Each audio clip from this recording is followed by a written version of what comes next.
Nous allons débuter dans quelques instants la formation de Propre Expert. On va juste attendre l'ensemble des participants. Donc, ça ne sera pas très long. Je vous remercie de patienter quelques instants. Merci.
Bonjour à tous, nous allons débuter à l'instant la formation de Propre Expert. Donc, les éléments que nous allons voir aujourd'hui, ça va être vraiment au niveau de la comptabilité. Donc, on va plutôt s'attarder à certains éléments comme la collecte des loyers. Mais avant de rentrer dans la collecte des loyers, il faut juste aller reviser quelques éléments au niveau du bail pour aller voir vraiment l'interaction qu'il y a entre le bail et la collecte des loyers. Également, on va voir les dépenses, les débaux, la gestion des comptes bancaires, carte de crédit, comment fonctionne le journal général, budget, conciliation bancaire, certains rapports et certains relevés. Donc, à partir de là, donc, juste pour que tout puisse bien se dérouler, vous pouvez m'envoyer vos questions durant la formation. Par contre, les réponses vont être seulement données à la fin de la formation, une fois que ça va être terminé. Puisqu'on a justement beaucoup de contenu à donner aujourd'hui. Et donc, il faut être attentif. Et donc, si vous avez des questions, je vais simplement y répondre à la fin. Bienvenue à la formation de Propre Expert. Donc, on va commenter sans plus tarder.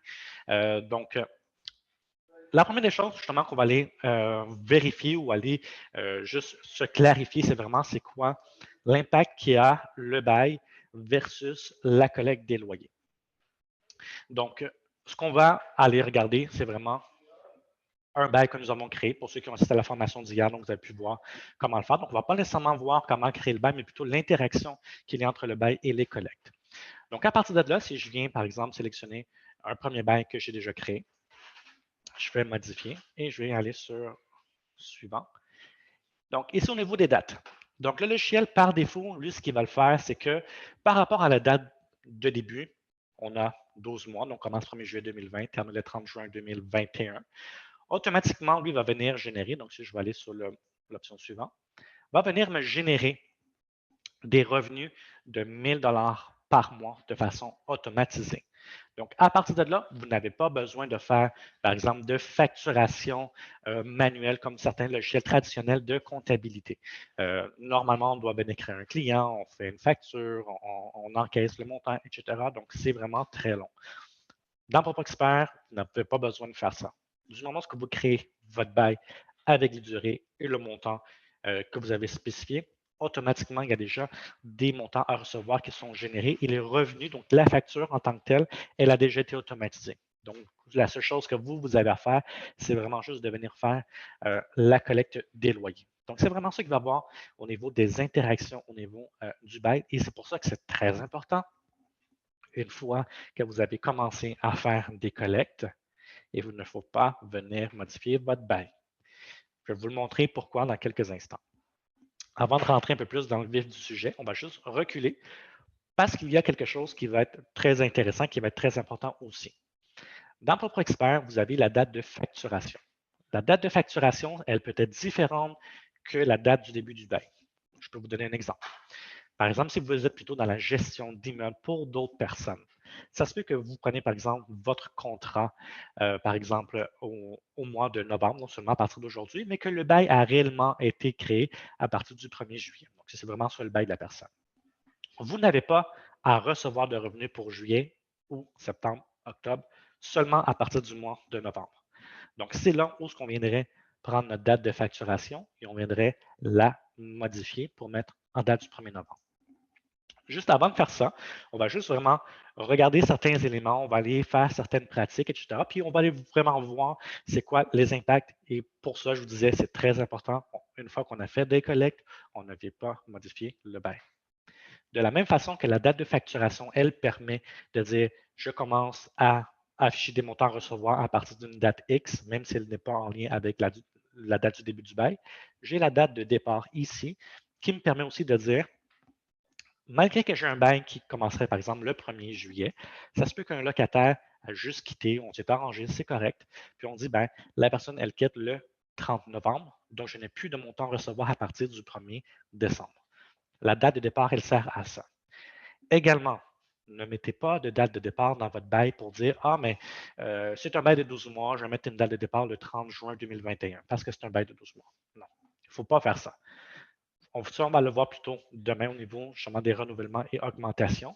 Ce qui arrive, c'est si vous mettez une date de départ là-dessus, c'est que lorsque vous irez faire vos renouvellements et augmentations, bien, vous ne verrez pas cet appartement s'afficher parce que vous avez mis automatiquement que puisque le locataire part à cette date-là, bien, il n'y a pas de renouvellement à faire.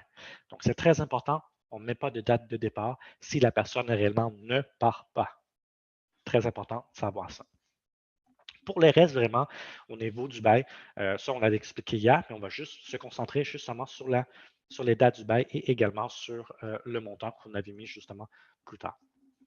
Donc là, ce qu'on va faire, on va juste cliquer sur Terminer. Et là, rapidement, je vais juste répondre non à la question. Après ça, on va y revenir un peu plus tard. Donc ça, je l'ai passé vite, vite, mais on va rentrer un peu plus en détail.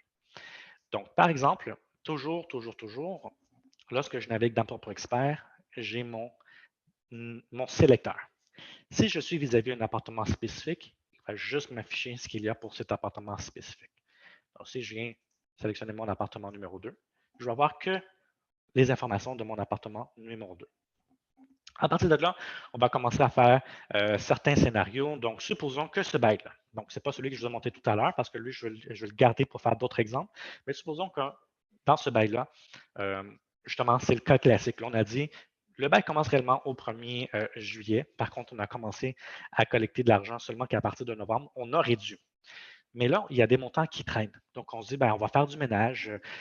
Finalement, on va les encaisser pour plus qu'ils soient affichés. Mais ça, ce n'est pas une bonne pratique parce que ceci génère automatiquement des revenus. Donc, le fait d'avoir des montants comme ceci, ça génère des revenus à cause des dates du bail. Et donc, ces revenus ne vous appartiennent pas. Donc, vous venez fausser vos états financiers. Donc, mais normalement, les gens ne sont pas conscients de ça, ne le savent pas, c'est tout à fait normal. C'est pour ça qu'on vous donne l'information. Donc, eux autres, le réflexe qu'ils vont voir, c'est venir, bon, on va juste venir encaisser les montants pour ne plus qu'ils s'affichent. Comme ça, on va venir comme ça. Pardon, ça j'ai mis une mauvaise date. On va juste remettre la bonne. Ça, on encule ça.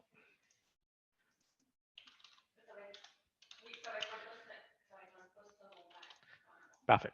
Donc, à partir de là, on dit Sauvegarder, je vais juste décocher mon option solde à zéro. Je recoche. Et donc, là, il ne m'affiche plus les mois antérieurs parce que les mois antérieurs ont été payés. À partir de là, juste pour voir certains impacts au niveau des boutons qu'il y a dans la partie du haut. Si je recule, par exemple, pour le mois d'octobre, aucune facture trouvée. Ah, mais là, il y a un bug. Non, ce n'est pas un bug. C'est que vous n'avez rien à payer. Ça a déjà été payé. C'est pour ça que le shell vous affiche le message aucune facture trouvée. Mais si on désire faire des correctifs ou aller voir ce qu'on a fait, on a juste à cliquer sur l'option solde à zéro et là, on voit ce qu'on a fait. L'information qui est affichée là ici, c'est mois par mois. Si on veut voir l'information sur un intervalle X, à ce moment-là, les rapports, ça sert à ça.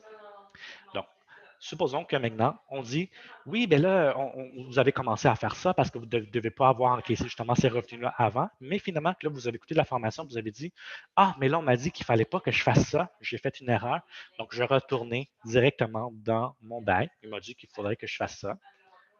On va venir dans le bail, on va faire modifier. Puis, on va venir juste changer la date de facturation. Donc, je commence à partir du 1er novembre. C'est ça qu'il m'a dit qu'il fallait faire. Et là, on fait terminer. Ah, mais là, j'ai un message. Il faut prendre en note le message parce que le message est clair. Les modifications apportées aux dates de facturation et augmentation de loyer risquent d'avoir un impact sur les collègues de loyer existantes. Prenez en note qu'est-ce que vous désirez poursuivre. Vous devrez valider les collègues et apporter les correctifs manuellement. C'est clair. Si vous faites ça, vous allez devoir faire des correctifs manuellement. On dit oui. Parfait, il y a des gens qui ne lisent pas, etc. Donc, on va juste continuer, on va juste cliquer sur non. Voilà. Donc, à partir de là, on va sur la collecte. Et là, on se retrouve avec des montants. Pourquoi est-ce que maintenant j'ai un montant négatif de 1500? C'est bien bizarre. Là, ah, mais là, il y a un bug, là, il y a quelque chose qui. Non, c'est pas ça. On va juste reculer. Mois d'octobre, regardez, mon tendu. Avant, j'avais 500 qui s'affichait là. Mais là, j'ai mon tendu 0, mais j'ai quand même encaissé 500. Donc, je tombe comme en négatif. On va juste reculer jusqu'au mois de juillet. Donc là, j'ai 0 et j'ai encaissé 500, je tombe à moins 500. Donc, je retourne au mois d'août, encore un 500, je tombe à moins 1000. Pourquoi? Ben, c'est parce que vous avez modifié la date de votre bail. Et donc, automatiquement, les factures qui sont associées au bail se sont juste recalculées et ont été modifiées. Donc, la première facture, elle commence seulement qu'à partir du mois de novembre. Donc, si vous regardez le premier montant dû au mois de novembre. À ce moment-là, vous avez deux solutions seulement. La première, vous retournez dans le bail et vous remettez les dates comme elles étaient. Donc, si je retourne dans mon bail, on fait modifier. Et ça, c'est très important parce que j'ai également vu durant justement ma pratique chez Magex qu'il y a des gens, par exemple, qui doivent faire le renouvellement puis ils ne savent pas comment s'y prendre aussi. Et donc, ils viennent juste changer la date de facturation ici pour afficher, par exemple, à partir du 1er juillet 2020. Et donc, automatiquement, ils se retrouvent avec plein de soldes négatifs parce qu'il ne faut pas modifier le bail une fois que vous avez commencé à faire vos collectes. Donc, ce que je vous disais, on a juste à remettre la date de première facturation comme ça. On répond oui au message. Et lorsqu'on va, je vais marquer non. Et lorsque je vais retourner dessus, là, automatiquement, regardez, tout est venu se corriger de façon automatique.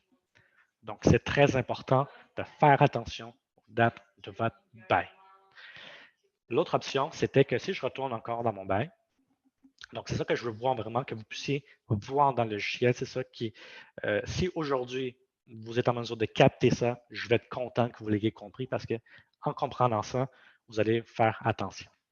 Si je remets ma date et je dis non, réellement, là, je devais commencer ma facturation au 1er novembre.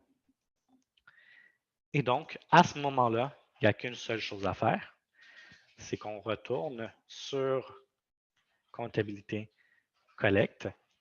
Donc, si je dis novembre, c'est le premier mois réellement que je devais collecter, donc ça, c'est beau. Je retourne dans mon mois d'octobre et je viens cliquer sur le petit X à côté de la colonne solde pour venir supprimer ce montant-là. Comme ça.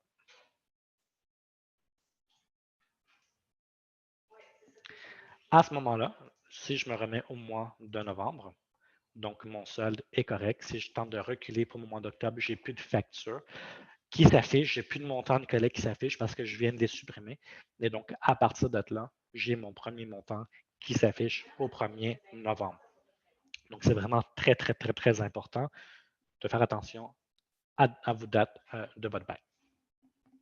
Donc là, on va commencer à faire certains scénarios, certaines choses qui peuvent arriver au niveau du quotidien. Donc, on commence justement, là, on dit tout est beau pour notre personne ici. Donc, on peut venir chercher la date du paiement, par exemple, où il est venu nous payer le premier en chèque et il est venu, par exemple, nous payer 500 $. Donc, c'est beau, tout est beau. Quelques jours plus tard, on se rend compte que finalement, son chèque est tombé NSF. Donc, il n'y avait pas de fonds. Donc, à ce moment-là, la façon de faire dans Propre Expert, en ce moment, sachez que cette portion ici au niveau des chèques NSF va être améliorée justement dans des mises à jour futures.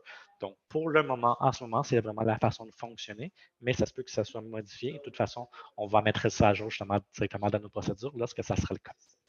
Donc, en ce moment, donc, ce qu'on fait, c'est que on travaille dans le logiciel, finalement, on regarde, c'est tombé NSF. Comment est-ce qu'on fait? On retourne sur la collecte des loyers. Toujours sur l'accélérateur, on s'assure qu'on est vis-à-vis le bon appartement. Et on clique sur l'option solde à zéro pour venir faire afficher la transaction en question. Une fois qu'on est là, on clique dessus, on clique sur chèque sans provision et vous cliquez sur sauvegarder.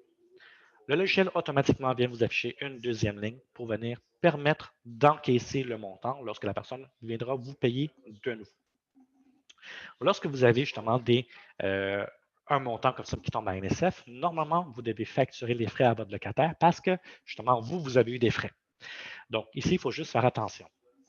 Donc, vous devez facturer au locataire et la façon de faire, c'est on clique sur facturation dans la partie du haut au niveau de la collecte et on s'assure toujours qu'on est vis-à-vis le bon immeuble, le bon appartement, mais qu'on laisse le point vis-à-vis le bail. C'est très, très, très important parce que c'est ça qui vient jouer au niveau du solde, de venir augmenter de ce montant-là, justement, pour venir facturer ce montant-là supplémentaire.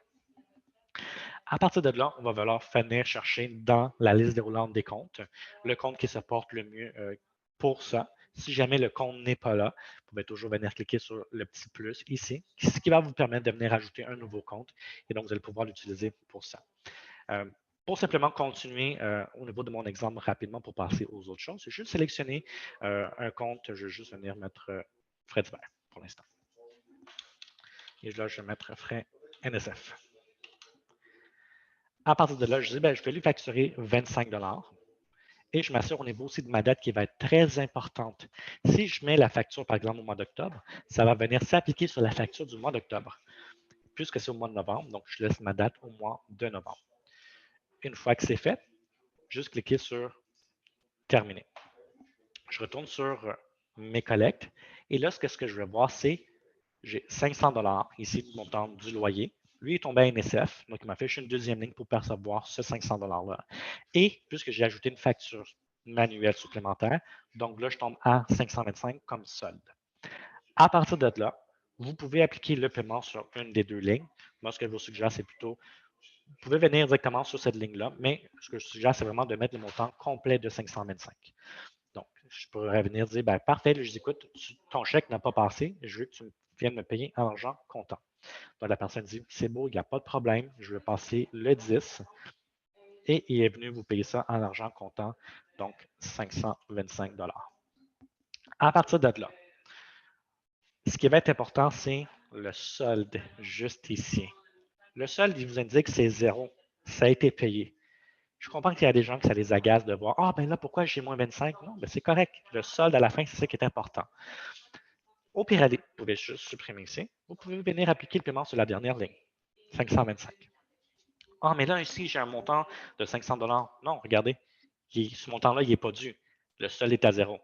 Et peut-être que vous pensez que c'est un petit peu niaiseux ce que je vous dis, mais c'est parce que je me fais poser souvent ces questions-là et c'est pour ça que justement les adresser tout de suite pour que justement dans votre pratique quotidienne, vous n'ayez pas, justement, vous sachiez que justement que c'est assez correct. Mais supposons, il y a des gens qui viennent et font mais là, j'ai un montant de 500 qui est dû ici, je vais encaisser le 500.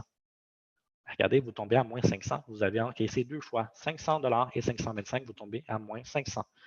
Donc, c'est pour ça qu'il ne faut pas l'encaisser. Il faut juste venir laisser tel quel. Votre solde est à zéro, vous êtes correct. À ce moment-là, donc ça, c'est une première portion, mais vous avez eu des frais NSF. Donc, pour vous, ce que vous allez devoir faire, c'est créer une dépense et la rentrer comme une dépense de frais NSF. Dans votre comptabilité, ça va venir, vous allez avoir un revenu de 25 de frais NSF et une dépense de 25. Finalement, l'un moins l'autre, ça donne 0. Donc, vous, de votre côté, ça n'a pas d'impact au niveau de votre comptabilité. Mais le locataire, lui, vous allez pouvoir venir prélever. En fait, vous allez pouvoir venir avoir un nouveau solde qui inclut le frais NSF. Ce que je vous ai montré ici avec la facture manuelle, donc une facture comme ça pour charger un montant supplémentaire, ça s'applique vraiment pour presque tout. Donc, un exemple. Vous avez un locataire, par exemple, on va juste changer, mettons, on va venir charger notre mois de décembre. Donc, la neige commence à tomber. Je ne sais pas si vous dans vos régions, là, il y a un peu de neige ici. En Estrie, on a un peu de neige ce matin. Et donc, là, on a dit, ben, regarde, le locataire, ce locataire-là s'est proposé pour venir faire le déneigement. Donc, on va lui faire un crédit de 50 sur quelques mois. Parfait. Donc, à ce moment-là, ce qu'on vient faire, c'est faire la facture manuelle. Et ça, comme je dis, ça fonctionne que ce soit à la hausse ou à la baisse. Soit on veut charger un montant supplémentaire parce que le locataire, par exemple, a fait un bris, on veut lui charger un montant X supplémentaire, la facture manuelle. Vous désirez accorder un rabais à un locataire justement à cause du déneigement, à ce moment-là, facture manuelle, c'est juste la différence étant en diminution. C'est tout. Ce n'est pas plus compliqué que ça. Donc, à partir de là, on vient toujours s'assurer qu'on est dans le bon immeuble vis-à-vis le bon appartement, mais qu'on laisse le point vis-à-vis le bail. Ça, c'est toujours très, très, très, très, très important. Donc, une fois que c'est fait, on pourrait venir sélectionner, par exemple, compte de rabais. Puis on met déneigement. Puis on met, par exemple, on veut l'accorder un rabais de 50 $. Comme ça. Et on s'assure toujours, on fait attention au niveau de la date. Toujours, toujours, toujours, toujours. On fait attention au niveau de la date. Une fois que c'est fait, on a notre moins 50 $. Et là, on fait terminer. Si je retourne au niveau de ma collecte, là, j'ai 500 $ moins 50 me donne un solde de 450. En ce moment-là, il faut faire aussi attention comment vous le faites. Le solde qui est à payer, c'est 450. Il y a des gens qui viennent faire ça ici et ce n'est pas nécessairement une bonne pratique. Donc, ça, je vais vous le montrer quand même, qu'est-ce que certains peuvent faire. On fait comme ceci au 1er décembre, comme ça, j'encaisse 500 $ et ils viennent ici au 1er décembre également et ils encaissent le moins 50. Ah, mais là, ça donne 0, c'est beau, c'est ça que je veux que ça soit clean. Non, c'est pas ça. Ce qui va se passer ensuite au niveau de votre comptabilité, au niveau des dépôts, au niveau de votre conciliation bancaire, c'est que vous allez voir un montant de 500 $ qui a été déposé. Comme quoi, en fait, le locataire vous a payé ce montant-là. Donc, vous allez voir un moins 50 comme si vous lui avez remboursé de l'argent. C'est comme si le locataire vous paye 500 et il vous rembourse 50. Non, c'est pas ça. C'est pas ça qu'il faut faire. La bonne façon de faire, on supprime ça et on va venir appliquer le 450 $. Comme ça. Votre solde est à 0. C'est ça qu'on veut. Sur votre dépôt, vous allez avoir un montant de 450. Votre solde ici est à 0. C'est ça qui nous intéresse. C'est très important. Le solde à 0, c'est ça qui est beau. Donc, une fois que c'est fait, c'est comme ça qu'on va procéder. Et là, comme je disais tout à l'heure, ça se peut que justement, il y a des locataires qui prennent un stationnement supplémentaire, justement, là, le solde de fin d'année, etc., des véhicules en liquidation, quelqu'un s'achète un nouveau véhicule, etc., il y en a un deuxième. Et là, Henri nous a dit durant la formation qu'il ne faut pas venir modifier son bail. C'est exactement ça ce que je vous ai dit. Maintenant, vous avez deux façons de faire. La première, donc, si je me mets par exemple au mois de janvier, donc là, ce locataire-là s'est acheté un nouveau véhicule, il a besoin d'un deuxième stationnement. À ce moment-là, ce que je peux venir faire, c'est toujours une facturation manuelle. Et je dis, par exemple, je charge 20 $. Donc, vous avez compris le principe de la facture manuelle. Et on va pouvoir venir charger 20 $ jusqu'à la fin de son bail. Si, par exemple, juste vous montrer quelque chose parce que je suis passé outre. Donc, juste venir chercher comme ça, revenu de chercher. Est-ce que je l'ai? Je devrais l'avoir. Stationnement. Hop là. Stationnement comme ça ici. Comme ça. Et on va lui charger par exemple un 20 $. Et on dit toujours, on fait attention à la date. À partir du 1er janvier, on peut cliquer sur la case récurrence. Et à partir de là, il faut faire très attention. Comment vous le disiez encore? Ici, ça se dit à tous les 1 mois multiplié par 12 fois. Ce que ça veut dire, c'est que ça ici, cette facture-là, elle va être récurrente à chaque mois, à tous les 1 mois. Donc, autrement dit, j'ai une première facture au mois de janvier 2021 et la prochaine facture, elle sera au 1er février 2021 parce que la date précise, donc par exemple, si je dis je veux que ça soit toujours à tous les 15, il faut donc venir chercher le 15 et donc, à chaque fois, il va se répéter selon la date qui est ici. Donc, à tous les 15, comme ça, je mets ma date initiale que je veux. À tous les 1 mois multiplié par 12 fois, donc je vais avoir 12 fois ces factures-là, donc une à la suite de l'autre. Si, par exemple, je dirais à tous les 2 mois. Donc, ce que ça veut dire, c'est que je vais avoir ma facture le 15 janvier et j'aurai ma prochaine le 15 du mois de mars. Et là, encore là, ça, je tiens à le préciser, j'ai déjà vu ça aussi. Quelqu'un qui dit, je veux à tous les, en pensant que ça se lit à tous les 30 du mois. Donc, ce que la personne fait, c'est qu'elle fait ça ici. Et ensuite, elle dit, mais là, je ne la trouve pas ma facture. Elle devrait s'afficher à tous les 30 du mois. Non, ce n'est pas ça. C'est à tout, pour qu'on puisse peut-être mieux le comprendre, je vais utiliser d'autres mots. À tous les 2 ans et demi, affiche-moi cette facture-là et multiplie-la 12 fois. C'est pas ça qu'on veut. Donc, si on veut qu'elle soit vraiment récurrente à tous les mois, on met à tous les mois, multiplié par le nombre de récurrences que vous désirez. Donc, à partir de là, on pourrait mettre par exemple 5 fois. On veut que ce soit récurrent 5 fois. Et donc, cette facture-là va se multiplier 5 fois, donc à chaque mois. Donc, une fois que c'est fait, donc on fait ça comme ça. On fait terminer. Et lorsqu'on retourne sur notre collecte du mois de janvier, là, on a ici notre 20 $. Si je m'en vais par la suite au mois de février, je vais juste enlever le 15 solde antérieur dû pour qu'on voit juste le mois en question que je veux que vous voyez. Donc, c'est le mois de février, j'ai mon 20 $, etc., etc. Donc, vous pouvez faire ça. Sinon, aussi, il y a des gens qui préfèrent moins. C'est pour ça que normalement, on vous dit toujours, n'allez pas modifier votre bail, ne le modifiez pas. Donc, ce qu'on peut toujours faire, c'est juste venir supprimer ce que j'ai fait. Donc, pour que vous puissiez voir justement aussi les impacts si jamais vous vous êtes trompé, on peut venir cliquer sur la facture comme c'est ici. On peut faire supprimer. Et là, il me dit, voulez-vous supprimer la facture? Et c'est très important, la suppression est irréversible. Si vous supprimez la facture, il y a juste une seule façon de la faire réafficher, vous la refaites. Donc, je réponds oui à la question. Et là, il me demande, ah, veux-tu supprimer les prochaines factures de la série? Oui, je vais les supprimer. Donc, c'était une erreur, peu importe. Là, on est en mesure de supprimer vraiment la série de factures. Ou bien, ce qu'on pourrait faire aussi, comme je dis, je vous le montre quand même parce que c'est aussi quelque chose qui se fait bien. On peut retourner au bail, mais il faut faire très attention à ceci. On fait modifier. On fait suivant. Suivant. Pour se retrouver sur cette section ici. À partir de là, je vais pouvoir jouer avec ceci. Je pourrais dire ce bail-là. Donc, en fait, cette période-là, parce que j'ai un bail quand même de 12 mois. C'est juste qu'ici, dans le logiciel, il y a la notion de période. Différents types de périodes avec des montants différents. Et c'est ça, normalement, ça, on va plutôt le voir demain. Lorsque vous faites des renouvellements et augmentations, le logiciel garde le même bail, mais il vient juste afficher des nouvelles périodes. Comme ça, dans un seul bail, on a vraiment toutes les périodes détaillées. Et donc, comme ça, on fait afficher les collectes aux différents montants. Et ça ne vient pas affecter les périodes antérieures. Donc là, je dis par exemple le locataire, donc c'est pour 6 mois ici, donc à ce montant-là qui était à 500. Je peux cliquer sur Ajouter période ici. Et à partir de là, je pourrais dire, ben, c'est 500 $ plus un stationnement. Donc, je vais aller chercher stationnement comme ça, 20 $. Et à partir de là, je viendrai juste mettre 6 mois comme ça. Ce qui va arriver, c'est que là, j'ai du 1er juillet 2020 au 31 décembre 2020, j'ai 6 mois à 500 $. Et ma nouvelle période, elle va commencer donc du 1er janvier 2021 au 30 juin 2021 à ce prix-là. Lorsque je vais cliquer sur Terminer, si je reviens au niveau de la collecte, là, regardez, là, on va juste reculer pour tomber sur le montant. Donc, c'est avant, regardez, donc si vous regardez ici, celui qui est au premier, c'est 520. Si je recule encore, j'ai encore 500 $, etc.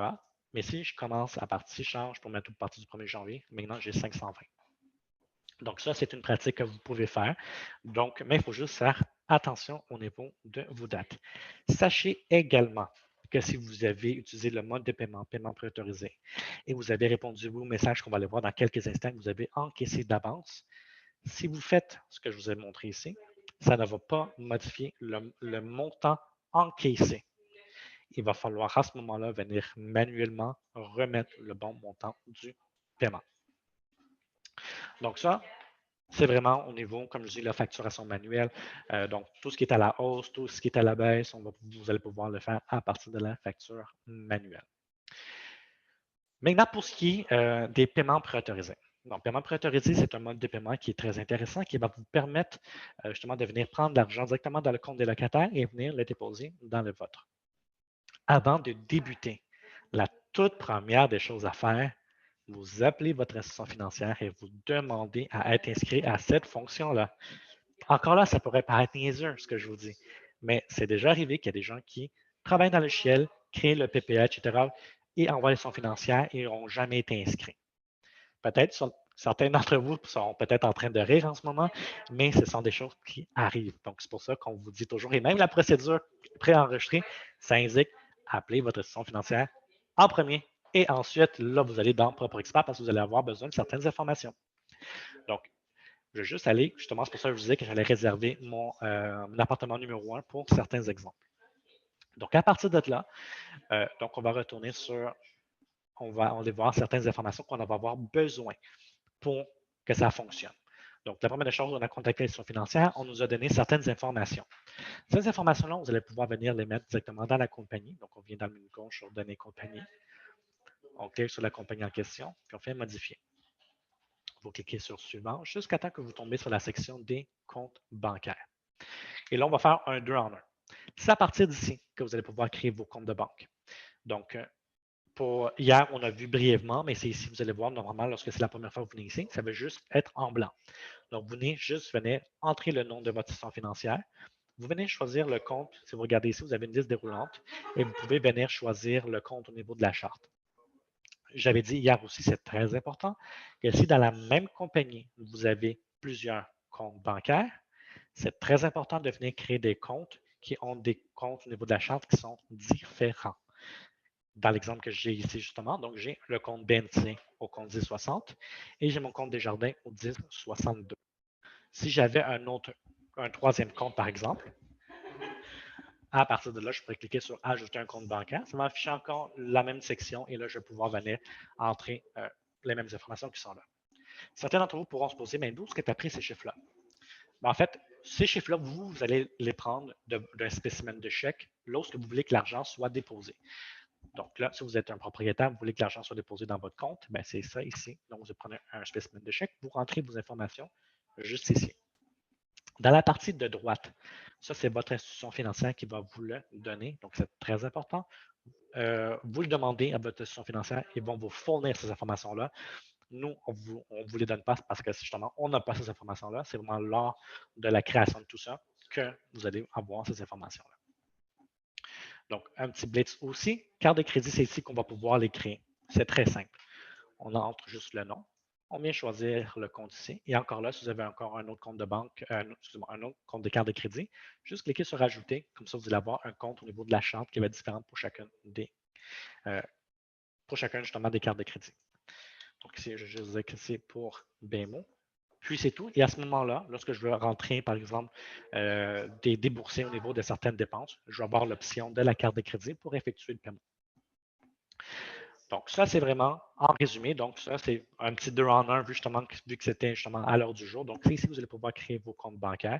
Et donc, pour les PPA, ce qui va être très important, c'est les informations qui sont ici.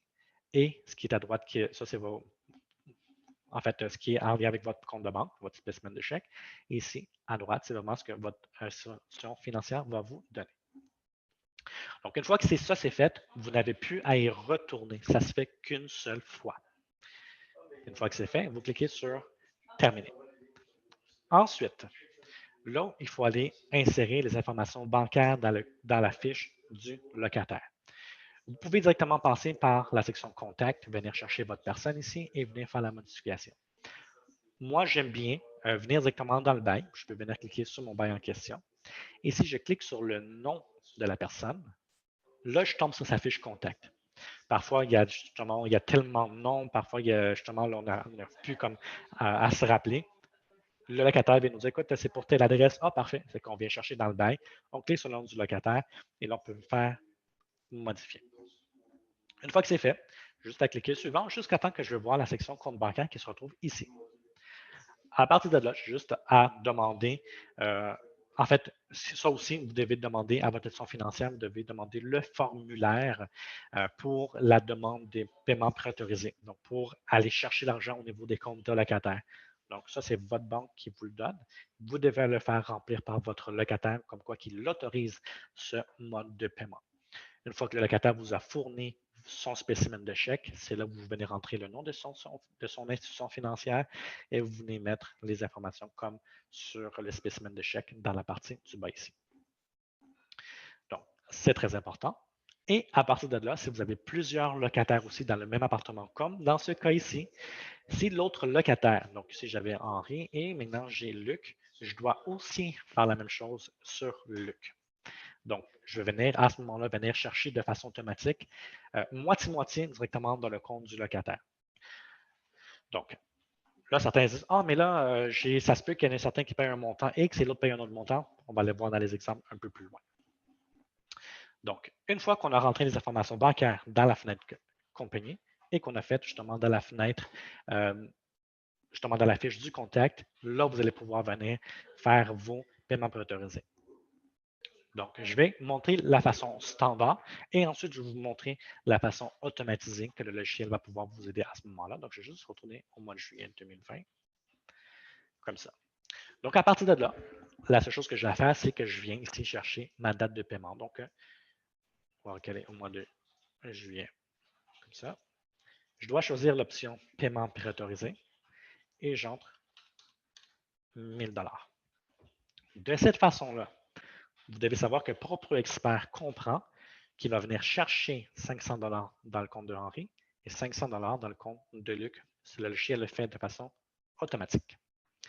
À partir de là, lorsque je vais venir, c'est très important, faire l'option dépôt préautorisé. Là, je vais pouvoir cliquer sur mon option ajouter. Je viens chercher le compte de banque dans lequel je veux déposer cet argent-là. Donc, je vais laisser sur BNC. Et si j'ai plusieurs ou un seul, peu importe, je peux juste cliquer sur affectation, puis ça va venir juste sélectionner l'ensemble des PPA. Donc, si vous avez 200 locataires en PPA, peu importe, ou la quantité que vous avez, juste cliquer là-dessus, ça vient automatiquement sélectionner l'ensemble. À partir de là, si vous avez déjà travaillé avec un ancien logiciel, vous pouvez simplement continuer la suite numérique à partir d'ici. Sinon, vous laissez le fichier numéro 1. À partir de là, vous avez juste à cliquer sur Terminer. Et là, vous allez voir votre petit fichier PPA. La façon de faire, c'est vous allez juste à cliquer une fois dessus. Ce fichier n'est pas destiné à être ouvert. C'est très important aussi, ce n'est pas destiné à être ouvert. Vous devez simplement l'envoyer à votre institution financière. Et là, j'entends déjà certains dire ouais, mais là, je veux savoir, moi, qu'est-ce qu'il y a dans le fichier? Bien, vous voulez savoir qu'est-ce qu'il y a dans le fichier? Bien, c'est ça ici. C'est juste que en bas, dans le fichier PPA qui est en bas, c'est juste plein de 0, plein de 1, c'est des codes, vous n'allez rien comprendre. Vous voulez savoir qu'est-ce qu'il y a là-dedans, vous avez juste à cliquer sur le PPA qui est là, comme ceci, et c'est ça le détail. Vous allez avoir 1000 $ pour telle personne avec les informations bancaires. C'est tout. Donc là, on va retourner au niveau de notre collecte et avant de continuer, je vais peut-être passer outre quelque chose qui était très important. Jusqu'à présent, lorsqu'on a fait de la collecte des loyers, avez-vous remarqué que je n'ai jamais indiqué dans quel compte de banque ça a été déposé? Donc, pour les plus observateurs, effectivement, vous avez remarqué. Pour les autres, vous n'avez pas remarqué ça. C'est très important de le faire parce que lorsque vous faites le dépôt, c'est ça qui vient faire le débit au compte bancaire pour ceux justement qui comprennent un peu plus au niveau de la comptabilité. Donc, c'est ça qui vient toucher votre compte de banque au débit. Donc, si je fais ajouter au niveau des dépôts, là, je vais les voir justement mes transactions. Je vais pouvoir venir les sélectionner pour venir les déposer. Et ce qui est important de savoir aussi, c'est que si vous ne en fait, tous les modes de paiement, absolument tous, doivent passer soit par dépôt, que ce soit virement, Interac, chèque, argent comptant, ils doivent tous passer par dépôt. L'option dépôt préautorisé, c'est seulement pour les comptes de banque, pour ceux qui sont en PPA. C'est très important. Si vous ne venez pas les déposer, ce que ça va juste faire, c'est que lorsque vous allez sortir, votre balance de vérification, elle va débalancer du montant que vous n'avez pas déposé. C'est très important. Je le répète encore parce que là, j'entends certains, ouais, mais là, si c'est un virement, c'est déjà rentré dans le compte, c'est pas grave. Proprio Expert, tous les modes de paiement doivent passer par le dépôt pour que ça puisse toucher la banque. Donc, à partir de là, vu que j'ai clarifié tout ça, là, on le comprend. Permettez-moi juste de prendre une petite gorgée d'eau pour pouvoir continuer.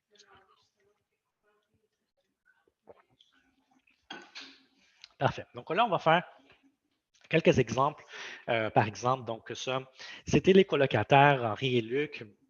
Finalement, il est arrivé une bad luck justement à Luc. Henri, ben, vu qu'ils sont conjointement responsables du bail, ben, doit correspondre avec la partie manquante. Donc, à ce moment-là, ben, on va indiquer Henri au 1er août, comme ça ici, finalement, va payer 800 $, comme ça.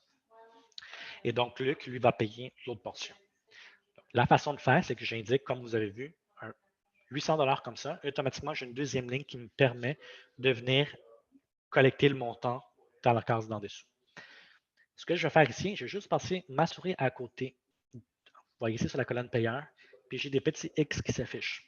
À partir de là, je peux venir cliquer sur le nom de Luc pour le retirer de la liste. Et donc, j'ai sur la première ligne juste Henri et sur la deuxième, là, je vais pouvoir inscrire comme ça ici, 200. Donc, à partir de là, je vais pouvoir indiquer que dans le compte de Henri, on vient chercher 800 et dans le compte de Luc, on vient chercher 200 $. À partir de là, on va pouvoir aller dans le dépôt préautorisé. Lorsqu'on va faire ajouter, là, je vais voir mon mois d'août et là, j'ai Luc 200, Henri 800. Je peux venir les sélectionner comme ça. Et lorsque je clique sur terminer, donc je vais avoir un seul fichier PPA qui contient l'ensemble des données de tous les locataires. Donc, si j'ai des locataires dans l'appartement 1, 2, 3, 4, 5 ou dans d'autres immeubles, etc., si je viens de toutes les sélectionner, c'est un seul fichier qui va être généré et qui va être envoyé à l'institution financière. Essayez-vous pas de venir créer des fichiers par locataire, la banque ne va juste pas aimer ça. Et l'autre chose aussi qu'il faut savoir, et ça n'a rien à voir avec PropoExpert, c'est juste que il y a des gens possiblement qui se posent la question, ah, mais au lieu, ce que je pourrais faire, c'est je crée tous mes fichiers d'avance, je viens les générer, puis je les envoie tous à l'institution financière. L'institution financière n'aime pas ça. Sachez que dans certains fichiers de ce genre-là, il y a comme une espèce de petite minuterie qui est capable de détecter si votre fichier est trop vieux. Et donc, à ce moment-là, lorsque vous tentez de l'envoyer, ça ne fonctionnera juste pas. Donc, ça, c'est vraiment au niveau des paiements préautorisés. Donc, on peut venir appliquer des paiements différents sur chacun des locataires, etc. On peut même dire, par exemple, pour le mois de septembre, il y a encore une balle Luc. Ben, à ce moment-là, ben, c'est Luc qui ne peut pas payer. Donc, à ce moment-là, on vient chercher 1 000 $ directement dans le compte de Henri. Donc, à partir de là, ben, on vient chercher notre mois de septembre. On encaisse notre montant de 1 000 $. Puis, on va juste enlever le nom de Luc comme ça.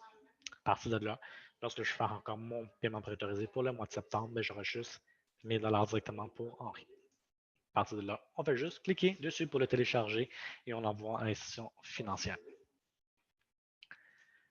Donc, également, si un PPA, justement, un paiement préautorisé, a rebondi, supposons que Henri ne s'attendait pas à payer le montant complet, etc., ou quoi que ce soit, peu importe ce qui est arrivé, le montant n'a juste pas passé. Qu'est-ce qu'il faut faire? À ce moment-là, c'est exactement comme sur le chèque NSF. On retourne sur, c'était pour septembre, donc on retourne dans septembre en haut à gauche. On vient cliquer sur l'option solde à zéro. Et là, on va voir l'historique, donc le paiement qui était appliqué. À ce moment-là, on vient choisir ici le mode de paiement préautorisé sans provision. On clique sur sauvegarder, ce qui nous permet d'afficher la deuxième ligne. Donc, en affichant la deuxième ligne, là, par exemple, là, par défaut, le logiciel va m'afficher l'autre locataire. Je peux venir appliquer le paiement sur l'autre locataire ou bien venir rechercher Henri. Et la façon de faire, par exemple, si je veux venir le rechercher lui-même, j'ai juste à cliquer une fois dessus. Je décoche Luc, je coche Henri et je clique sur OK. Donc, à ce moment-là, je peux venir chercher Henri et j'encaisse, par exemple, le montant de 1 000 $ pour lui. Sinon, vous pourriez aussi, par exemple, s'il y a des frais NSF, c'est exactement la même chose qu'on a fait tout à l'heure. Avec le chèque ou avec un paiement préautorisé, on a juste écrit une facture manuelle du montant en question, donc 15 $. Et à ce moment-là, on viendra encaisser 1015. Je ne veux pas le reproduire parce que c'est exactement la même chose, c'est identique à ce que vous avez au niveau du chèque NSF. Exactement la même procédure. Pour avancer un petit peu plus, puisque aujourd'hui, justement, le cours était vraiment comment réussir ses baux et ses collectes. Donc, c'est pour ça qu'on s'attarde beaucoup, justement, sur la collecte des loyers, sur les différentes choses. Le reste, on va simplement embarquer rapidement l'une à la suite de l'autre. Donc, la dernière chose que je vais aller regarder au niveau des collectes, ça va être automatiser les paiements préautorisés. Comme ça, vous n'aurez pas à venir manuellement encaisser les collectes. Parce qu'imaginez-vous, si on a des clients qui ont 300, 600, plus que ça au niveau des portes dans Propre Expert, on leur suggère, bien, automatisez vos collectes avec le mode de paiement préautorisé et faites juste gérer les NSF. À ce moment-là, c'est beaucoup plus simple. Beaucoup moins de travail à faire à juste gérer les NSF que de venir faire manuellement l'encaissement sur chacune d'entre elles. Donc, à ce moment-là, ce qu'on irait faire, c'est que vous venez dans le bail, donner beau, on fait modifier. Et si jamais justement la personne avait un autre mode de paiement, puis elle dit là, je veux m'inscrire au paiement préautorisé, vous pouvez juste venir changer ici. Et là, le logiciel va vous suggérer par la suite ce mode de paiement-là. Vous pouvez toujours le modifier dans la collecte si jamais quelque chose qui arrive. À ce moment-là, je peux juste laisser tel quel et en cliquant sur terminer, je vais avoir ce tableau-là. Ce tableau, qu'est-ce qu'il me dit? En fait, c'est la fenêtre collecte. Et là, il me demande, voulez-vous ajouter ces collectes? Donc, le logiciel, ce qu'il fait, c'est qu'automatiquement, à chaque premier de chaque mois, il vient encaisser le paiement de façon automatique. Donc, si je réponds oui, à partir de là, lorsque je vais retourner sur ma collecte, juste enlever mon option solde à zéro. Donc, si je vais sur mon mois d'octobre, novembre, décembre, mais là, je n'ai rien. Ah, mais là, il y a un bug, là, il y a quelque chose qui s'est passé. Non, ce n'est pas ça. Vous avez répondu oui au message et donc les collectes ont déjà été pré-encaissés à chaque premier du mois. Si vous cliquez sur l'option solde à zéro, regardez, c'était encaissé automatiquement, comme ça. Donc, si on recule encore un peu, là, on va voir, ça a déjà tout été payé d'avance. Donc, à chaque premier du mois. Et donc, vous n'aurez pas à faire manuellement la collecte des loyers. Et là, ce que je vous disais tout à l'heure, lorsqu'on avait été dans le bail, lorsqu'on avait justement, je vous avais dit qu'on avait deux méthodes pour venir soit ajouter un service supplémentaire, etc. Si moi, je viens faire une facture manuelle, puis je dis, admettons, c'est avec un montant de 1000 un montant de 20 supplémentaires pour le stationnement. J'ai déjà encaissé 1000 dollars. Si je veux encaisser le 20, il va falloir que soit que je vienne encaisser le 20 ou soit que je vienne changer ici pour mettre 1020. Donc, ça ne vient pas changer ce que vous avez déjà encaissé d'avance. Si aussi je viens dans le bail, elle dit, ah, mais là, Henri nous avait montré qu'on pouvait faire une autre chose un peu différente, etc. Donc, on va refaire exactement le même exemple. On va dire, parfait, donc pour 6 mois, comme l'exemple de tout à l'heure. Ici. Et là, on avait dit, par exemple, on va faire 1000 comme ça. Puis là, avant, on avait 1000 tout rond. Et ici, maintenant, en fait, on va refaire juste pour qu'on puisse, regarder, on va juste augmenter de 20 le loyer, juste pour que ça suive exactement la même logique. Donc là, on a 1000 ici et 1020. Et là, j'indique encore 6, comme l'exemple de tout à l'heure. Donc là, il va charger 1000 jusqu'au 31 décembre et 1020 à partir du 1er janvier. Je clique sur terminer. Ah, mais là, j'ai encore le même message que tout à l'heure. On ne fait pas attention, on clique sur oui, mais sachez que vous allez devoir appliquer les correctifs manuellement. À partir de là, on va pouvoir simplement continuer. Et là, lorsque je vais venir ici, donc j'ai mon montant de 1020 ici. Et donc, regardez, j'ai 1000 d'encaissé. Ce n'est pas parce que je suis venu modifier le montant ici que ça vient modifier le paiement au niveau de la collecte. À ce moment-là, le logiciel vous a dit, vous allez devoir faire des correctifs manuels. On vient faire ça. On change de mois. Comme ça, c'est le nouveau montant qu'on s'est entendu. Ça va regarder, ça va prendre 30 secondes de venir faire ça.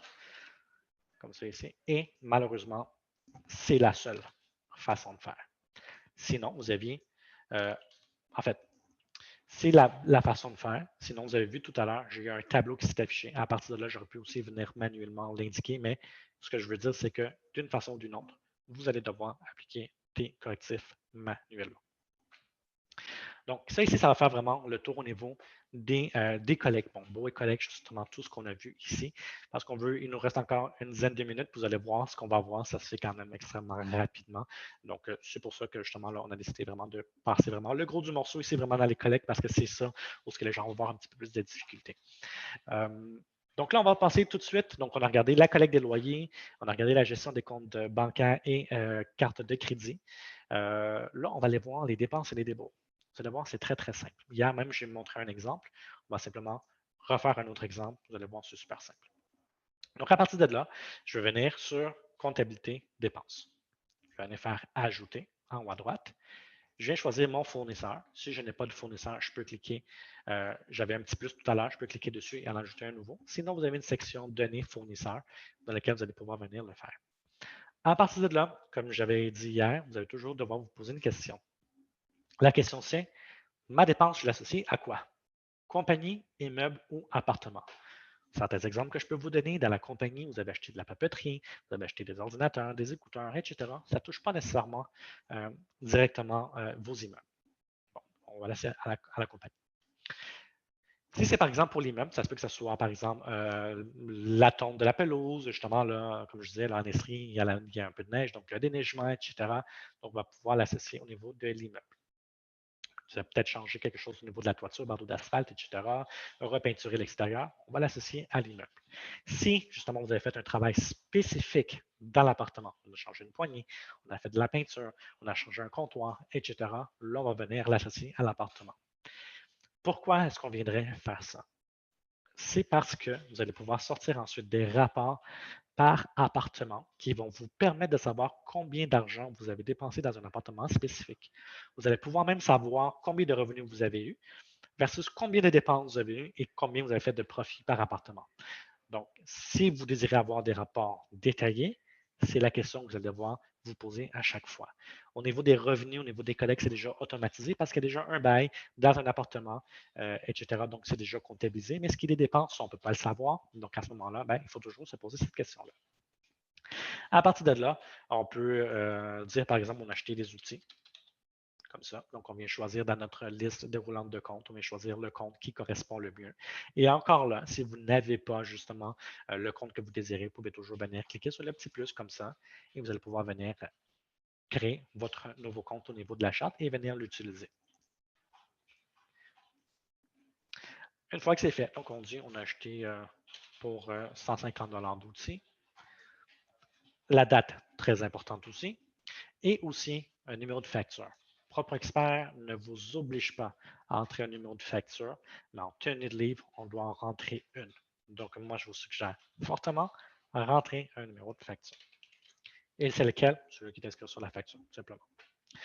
Si jamais vous avez aussi, par exemple, des dépenses qui sont récurrentes, par exemple, vous avez des assurances, vous avez des frais bancaires, vous pouvez toujours aussi venir cliquer sur l'option récurrence et c'est exactement comme sur la collecte. Je n'ai pas besoin de me répéter, donc on l'a déjà expliqué. C'est exactement de la même façon que ça fonctionne. Donc, à partir de là, juste préciser aussi que c'est la dépense qui est créée, pas le paiement. Le paiement, vous allez toujours devoir venir le faire. Vous pouvez déjà le faire d'avance, mais ce qui est créé, c'est la dépense. Une fois que c'est fait, donc c'est 150 $ plus taxes, donc qui me donne 172,46. Et là, je vais pouvoir venir cliquer sur terminer. À partir de là, le logiciel me propose tout de suite, dans cette section-là, de venir appliquer le paiement. Donc, je pourrais venir indiquer la date du paiement en indiquant comme ça, donc 2020, 11-03, donc je l'ai payé aujourd'hui. Et j'entre le paiement 172,46. Je peux choisir, venir choisir ici le mode de paiement réel avec lequel j'ai payé. Donc, si je dis, j'ai payé en argent comptant, et je viens sélectionner donc le compte de banque avec lequel ça a été payé. Donc, je peux tout de suite le faire ici. Sinon, on a une section débours qui est spécifiquement pour celle-ci. Donc là, ici, si vous regardez, si on retourne au niveau de notre liste de dépenses, là, mais là, qu'est-ce qui s'est passé? Bien là, je ne vois pas ma dépense.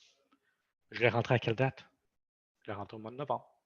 Donc, c'est normal, si je lui demande le mois de juin 2021, il ne va rien m'afficher.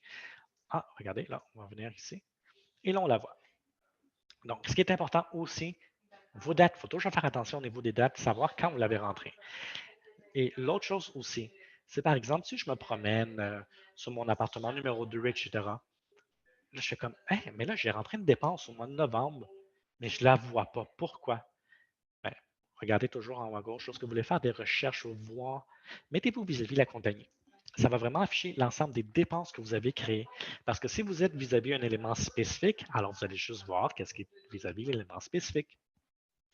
Donc, à partir de là, ce qu'on peut faire, un autre exemple, on dit, ben, regarde, on s'est juste trompé, on n'a pas fait le paiement sur le bon mode de paiement. Donc, vous pourriez venir tout de suite sur Débours, cliquer sur l'option solde à zéro. Et là, vous pourriez venir, comme ça ici, cliquer sur le petit X comme ça pour supprimer le dépôt. On peut aussi retourner directement sur la dépense. Puis là, cliquer dessus, vous allez voir la petite section dépôt. On peut le supprimer à partir de là aussi. Donc, ça se fait un ou l'autre. Donc là, à ce moment-là, on pourrait venir indiquer, par exemple, on s'est juste trompé, on va juste remettre comme c'était au départ. Et là, on peut choisir le mode de paiement. Ici, je vais juste choisir le mode de paiement préautorisé, parce qu'aussi, on peut faire ce qu'on appelle des retraits préautorisés. Donc, de la même façon que vous allez pouvoir générer des fichiers à envoyer à l'institution financière, vous allez pouvoir venir envoyer un type de fichier similaire, mais qui va retirer les sommes de votre compte pour payer vos fournisseurs. Donc, à ce moment-là, je choisis paiement préautorisé. Je mets le montant en question. Et lorsque je vais venir sur l'option retrait préautorisé, donc c'est très important, le mode de paiement. Si vous choisissez un autre mode de paiement, ça ne va pas fonctionner. Il faut vraiment choisir paiement préautorisé. Et une fois que vous êtes dans retrait préautorisé, vous faites ajouter. En faisant ajouter, là, encore là, vous allez voir votre fournisseur. Vous allez pouvoir cliquer dessus et vous faites terminer. Même chose, vous allez pouvoir cliquer sur votre petit fichier PPA. Et encore là, il n'est pas destiné à être ouvert. Vous faites juste le prendre, vous vous connectez sur votre site de gestion financière et vous transmettez le fichier. Également, un petit truc aussi, par exemple, si vous avez des grosses, par exemple, des grosses dépenses avec plein de détails, etc., puis c'est vraiment récurrent. Donc, l'exemple classique, ça peut être justement les salaires. PropoExpert ne fait pas de salaire. Par contre, vous pouvez entrer la dépense de salaire dans votre logiciel. Donc, à partir de là, par exemple, puisque c'est vraiment une grosse liste de comptes, etc., puis imaginez-vous, à chaque fois, la rentrer manuellement, ça peut devenir un peu compliqué. À partir de là, ce qu'on peut faire, c'est, on vient chercher, par exemple, si vous regardez, on va prendre, je prends la même transaction de tantôt, celle que j'ai créée pour les outils. Je peux cliquer sur la dépense et tout de suite, dès que je fais ajouter, regardez, il vient automatiquement me présélectionner les mêmes comptes avec les mêmes montants. Et la seule chose que je peux faire, c'est venir juste ajuster les montants au besoin. Et donc, ça va venir créer une dépense selon le modèle de la dépense que je viens justement de présélectionner. Comme ça, justement, ça peut vous aider justement à ne pas avoir à rentrer manuellement à chaque fois ce type de transaction qui peut être justement très longue à entrer. Donc, ça, c'est pour ça. Donc, comme je dis, dépenses des bons, c'est pas plus compliqué que ça. C'est comme ça que ça marche. On va aller voir journal général. Journal général, pour ceux qui sont moins connaissants, justement, c'est un module qui va permettre justement d'entrer vraiment des écritures comptables. Par exemple, lorsqu'on veut faire un transfert d'argent d'un compte à un autre, on veut indiquer, par exemple, l'achat d'un immeuble, donc des écritures comptables pour ça. Vous avez un apport des propriétaires, vous avez des régularisations de fin d'année, etc. Vous voulez rentrer vos soldes d'ouverture. C'est par le journal général qu'on va y aller. Sachez que chez Magex, on ne donne pas d'écriture comptable. Ce n'est pas parce qu'on ne le sait pas, c'est parce que ceci ne fait pas partie du support technique. On ne donne pas de la soutien précisément pour la comptabilité. C'est toujours vous pouvez toujours vous référer à votre comptable. On peut toujours vous expliquer comment le module fonctionne, mais les écritures comptables, elles sont à votre discrétion. Pour créer notre écriture de journal général, je vais juste faire un exemple très simple. Finance, journal général. On vient cliquer sur Ajouter dans la partie en haut à droite. Puis, à partir de là, ce qu'on va aller voir, la première fois que je rentre dessus, c'est cet affichage-là qui va venir s'afficher. Cet affichage-là, ce qui permet, dans le fond, c'est qu'il vient juste comme présélectionner tous les comptes de ma charte de compte pour venir me permettre d'entrer mes soldes d'ouverture. Lorsque je vais avoir rentré mes soldes, je vais avoir créé une deuxième transaction. Au niveau du journal général, je ne verrai plus l'ensemble de tous les comptes par défaut, mais je vais pouvoir toujours venir les inscrire. Donc, je vais juste faire un petit exemple, là, juste rentrer des chiffres au hasard. C'est juste pour que vous puissiez voir, parce que ce que je veux surtout vous montrer, c'est le deuxième exemple. Donc, on va juste mettre 80 ici, etc. Voilà. Parfait, je vais terminer. Donc ça, c'est vraiment pour les soldes d'ouverture. Normalement, vous avez besoin d'une balance de vérification pour entrer ces soldes-là. Normalement, soit vous pouvez les demander à votre comptable. Et si vous utilisez un logiciel, un autre type de logiciel, mais vous prenez les soldes d'ouverture NDATX et vous les rentrez une à la suite de l'autre. Donc, les écritures comptables, c'est plutôt ce que je vais vous montrer. C'est ça ici. Donc, automatiquement, en fait, je vais juste reculer comme si on faisait une nouvelle. Puis sachez que c'est exactement la même chose. Vous avez vu que dès que j'ai cliqué sur ma transaction, j'ai cliqué sur ajouter, il est venu prendre comme modèle la même transaction. Mais si je vais en créer une de toutes pièces, c'est comme ça que je vais le voir habituellement. Donc là, ce que je vais faire, c'est transfert, transfert d'argent. À partir de là, encore là, je dois venir dire à quoi est associée mon écriture de journal général. Donc, normalement, un transfert d'argent, c'est vraiment associé à la compagnie, ce n'est pas nécessairement associé à un immeuble. À partir de là, je peux venir chercher mon compte. J'ai de mon compte 1060. J'ai déposé, par exemple, 15 000 et ça vient, par exemple, de mon compte d'épargne. Une fois que c'est fait, je vais juste cliquer sur la petite calculatrice en bas. La somme de mes débits égale la somme de mes crédits. C'est très important, c'est une règle en comptabilité. Si ce n'est pas égal des deux côtés, impossible de justement venir entrer une écriture de journal général, ça ne se fait pas. Ce n'est pas parce qu'on ne veut pas, ce n'est pas parce que le logiciel ne le fait pas, c'est parce que de façon comptable parlant, il faut que ça balance toujours débit crédit. Une fois que vous avez rentré justement votre écriture, vous avez juste à cliquer sur terminer et donc vous venez de générer votre écriture de journal général. C'est aussi possible de venir remodifier votre écriture au besoin. Certains logiciels comptables ne permettent pas de venir modifier une transaction comme ça. Il faut renverser en faisant l'écriture inverse, en recréer une nouvelle, mais dans Propre Expert, vous pouvez toujours revenir à faire la modification justement de votre transaction sans aucun problème.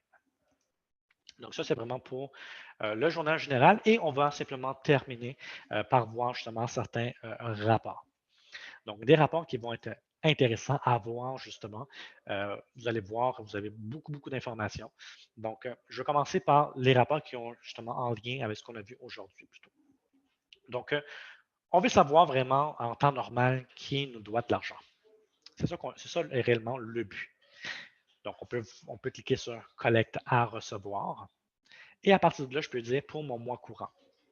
Et donc, là, je peux aller voir qui est-ce qui me doit de l'argent. En fait, si je décoche mon option solde à zéro, puis je vois juste ça, génial. Tout le monde m'a payé. C'est beau. C'est ça qu'on veut avoir. On veut avoir ça, c'est vite comme quoi que tout le monde nous a payé. Mais je peux quand même aller fouiller un petit peu, etc., voir un petit peu de historique en cliquant sur solde à zéro. Là, ça me permet de voir montant dû, 1000 reçu 1000 solde zéro. Oh, c'est génial. C'est ça qu'on veut. Ça a été payé. Donc là, on peut avoir différents types d'informations. On peut afficher des mauvaises créances. Si jamais quelqu'un est en retard, on peut aussi cliquer sur jour de retard. Donc là, on va voir justement ces informations-là, etc. Et aussi, vous allez avoir la section remarques. Donc, si vous avez mis des remarques sur votre collecte, elles vont venir s'afficher aussi sur ce rapport-là. Donc, ça, c'est vraiment, je vous suggère surtout de l'utiliser pour savoir c'est quoi les montants qui sont dus. Si on veut plutôt voir ce qui a été perçu, c'est pour ça que vous avez un rapport spécifique collecte perçue. On peut venir le faire. Et là, on va pouvoir venir voir un peu plus de détails. On peut cliquer aussi sur l'option détail de facturation. Ce que ça va venir faire, c'est que ça vient m'ajouter deux colonnes date. La date de la facture, entre guillemets, qui est générée de façon automatique et la date du paiement. Des fois, ça peut arriver qu'on a appliqué une date de paiement, par exemple, future sur une date, admettons, pour le mois de novembre. Et là, mais là, j'ai réellement payé le mois de novembre, mais comment ça se fait que je ne la trouve pas? Détail de facturation. Et là, on va pouvoir voir à quelle facture le paiement a été appliqué. Donc, ça, c'est vraiment le rapport des collectes perçues. Donc, on peut savoir qu'est-ce qui était encaissé. On va pouvoir le faire à partir de là. Vous pouvez aussi dire, je veux sortir un rapport pour savoir seulement ceux qui m'ont payé par exemple, en chèque. Collecte perçue, vous venez juste choisir ce mode de paiement et vous venez chercher chèque. Juste à cliquer un petit peu à l'extérieur. Et là, justement, vous allez voir seulement ceux qui vous ont payé en chèque. Vous pouvez venir aussi choisir, par exemple, un appartement spécifique ou même, vous pouvez venir juste présélectionner dans votre sélecteur, puis ça va venir présélectionner ici aussi. Donc, vous pouvez juste utiliser l'une ou l'autre méthode. N'importe quel type de rapport aussi peut être téléchargé soit en PDF, soit Excel, soit sur du Word. Donc, si on vient, je peux venir cliquer sur ma petite roulette et je dis, ben, je veux en format Excel. Donc, j'ai juste à cliquer Excel et juste à cliquer sur imprimer. Ce que ça va venir faire, c'est que ça va venir télécharger automatiquement. Si vous regardez, là, ça tourne un petit peu. Voilà, c'est téléchargé. Je vais pouvoir venir l'ouvrir. Et là, je vais voir comme ça ici. Donc, mon rapport en format Excel. Et à partir de là, si je veux faire des modifications, quoi que ce soit, vous allez pouvoir venir le faire. Donc, si vous désirez justement changer le format, juste à venir cliquer sur la petite roulette. On veut en PDF à la place. On peut cliquer sur imprimer, ça va télécharger en format PDF. Vous pouvez aussi envoyer n'importe quel type de rapport par courriel. Donc, si vous cliquez sur envoyer, vous allez voir dans la partie en haut à droite un petit bonhomme. Donc, en cliquant dessus, ça va venir afficher la liste des contacts dans le logiciel. Donc, à partir de là, on pourrait venir sélectionner quelqu'un qui a une adresse courriel. On clique dessus. On peut écrire le message et vous regardez en pièce jointe, votre rapport il est déjà là. Puis à partir de là, vous allez pouvoir faire envoyer. Donc, en faisant envoyer, la personne donc, va recevoir ce rapport-là par courriel. Donc, ça, c'est vraiment ce qu'on allait voir aujourd'hui au niveau de Propre Expert. Je vous avais dit justement que si vous avez des questions, donc vous allez pouvoir les poser en ce moment. Donc, si jamais vous avez des questions, allez-y, je suis tout oui. En attendant, si justement il y a des questions qui viennent, je peux déjà en fait vous montrer certaines choses que je voulais que vous puissiez savoir sur propreexpert.ca, notre site web. Ici, vous allez pouvoir retrouver l'ensemble des procédures justement d'utilisation de PropreExpert. Donc, on vient sur propreexpert.ca, vous allez cliquer sur l'option support et vous allez tomber là-dessus ici. Vous allez voir vraiment les différentes procédures de PropreExpert. Donc, pour ceux qui ont manqué peut-être le cours d'hier, ils disent ah, mais là, on n'est pas rentré nécessairement en détail dans le bail, je veux savoir comment le créer. Ajouter un bail. Et vous allez pouvoir venir cliquer sur le petit bouton plein et ça va venir justement jouer la vidéo pour vous montrer comment créer le bail. Donc, on a vu aussi, par exemple, j'ai oublié comment indiquer un chèque NSF. J'ai juste à cliquer dessus ici, chèque NSF, section de provision. On clique dessus et là, vous allez voir la procédure. Donc, ça, vous allez vraiment venir trouver tout ça sur la section propreexpert.ca en cliquant sur support, vous allez tomber sur cette page-là. Également, on a aussi des vidéos de formation qui ont été préenregistrées, qui sont dans un format un peu différent. Là, on va vraiment dans le détail, ligne par ligne, colonne par colonne, etc. Donc, à ce moment-là, vous allez pouvoir utiliser. Donc, c'est directement sur notre page YouTube. Donc, vous allez pouvoir taper formation pour expert web. Vous allez tomber. Vous pouvez simplement venir sur Magix Technologies. Donc, sur notre page web, pouvoir faire playlist. Puis, à partir de là, vous allez voir formation Propre Expert Web. Et là, vous allez venir trouver vraiment l'ensemble des formations qui ont été données. Donc, c'est vraiment l'entrée des données, vraiment tout ce qui est la section données dans le menu de gauche. Puis, comme je dis, c'est vraiment dans le détail. Comptabilité aussi dans le détail, communication également. Donc, vous allez pouvoir trouver ça aussi directement sur notre site, justement sur notre page YouTube, Magix Technologies, playlist, formation Propre Expert Web. Si jamais aussi vous avez des questions d'utilisation, quelque chose qui n'est pas trop compliqué, vous pouvez toujours venir passer sur propreexpert.ca et en cliquant sur l'option ici, vous allez ouvrir le clavardage en ligne. Vous allez pouvoir entrer donc, le type de service pour lequel vous désirez. Vous entrez votre numéro de client, nom et courriel. Et ainsi, vous allez pouvoir clavarder avec un agent qui va pouvoir vous répondre. Si c'est vraiment des choses qui sont peut-être un peu plus complexes à expliquer, le téléphone, c'est toujours la meilleure chose à faire. C'est le 1-866-886-289 poste 2, le 1-866-886-289 poste 2. Si jamais c'est quelque chose qui n'est pas nécessairement très pressant, mais que justement vous avez besoin d'être répondu, vous pouvez toujours nous envoyer aussi un courriel à support, à commercial, magixtechnologie avec un S.com. Donc, normalement, c'est peut-être un peu moins urgent. Mais de toute façon, on est toujours connecté à nos courriels. Donc, dès qu'il y a quelque chose qui rentre, on va être en mesure de pouvoir y répondre. Donc, pendant que j'ai jasé, il n'y a personne nécessairement qui avait de questions à partir de là. Donc, tout simplement, j'assume que j'ai bien fait mon travail aujourd'hui. Sinon, comme je vous dis, vous pouvez toujours nous écrire, ça va faire nous plaisir de pouvoir vous répondre. Mon nom, c'est Henri Cordonero. C'est moi qui vous ai donné la formation d'aujourd'hui pour Propre Expert. N'oubliez pas aussi qu'on a une formation demain, surtout qu'on va plutôt voir la section au niveau de la gestion, les augmentations de loyer, les lettres, etc. Donc, on va voir ça demain. Donc, Merci à tous les participants. Je suis très content justement qu'aujourd'hui, je pense qu'on a eu un record justement d'assistance. Donc, ça va me faire grandement plaisir justement que vous avez pu assister à cette formation-là. Et n'oubliez pas, faites attention au niveau de vous. Si vous avez déjà commencé à rentrer des collègues, faire attention. Passez une excellente journée à tous. Bye bye.